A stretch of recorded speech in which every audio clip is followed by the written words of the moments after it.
బాగి పిక్నిక్కి వెళ్ళడం కోసం అని చెప్పి అన్నీ రెడీ చేసి డైనింగ్ టేబుల్ మీద ఉంచుతుంది. ఇక ఇంతలో అమర్ వచ్చి, మిస్ అమ్మ అన్నీ సిద్ధమే కదా, ఇప్పుడు మనం ఇక పిక్నిక్కి వెళ్దామా అని చెప్పి అంటూ ఉంటే, అన్నీ రెడీగా ఉన్నాయండి అని చెప్పి బాగి అంటూ ఉంటుంది. మరో పక్క గుప్తా ఆరుతో, బాలిక నువ్వు తక్షణమే వెళ్ళి మీ ఇంట్లో వాళ్ళు బయటకు వెళ్లకుండా ఆపు అని చెప్పి అంటూ ఉంటే, ఎందుకు గుప్తా గారు అని చెప్పి ఆరు అంటూ ఉంటుంది.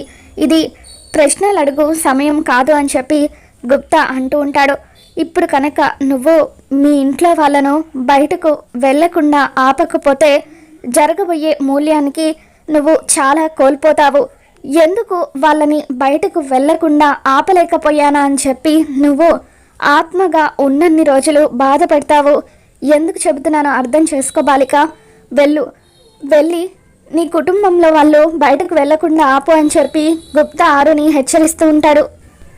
మరోపక్క పిల్లలతో పాటు అమర్ వాళ్ళ అమ్మ నాన్న వీళ్ళిద్దరూ కూడా రెడీ అయ్యి కిందికి వస్తారు. ఇక దాంతో అందరూ కూడా ఆనందంగా పిక్నిక్కి వెళ్ళడం కోసం అని చెప్పి రెడీ అవుతూ ఉంటారు. మరి ఆరు అమర్ వాళ్ళను బయటకు వెళ్లకుండా ఆపగలుగుతుందా? ఏం జరగబోతుందో మళ్ళీ మన ఛానల్లో తెలుసుకుందాం. మీకు ఈ వీడియో నచ్చినట్లయితే తప్పకుండా లైక్ చేయండి.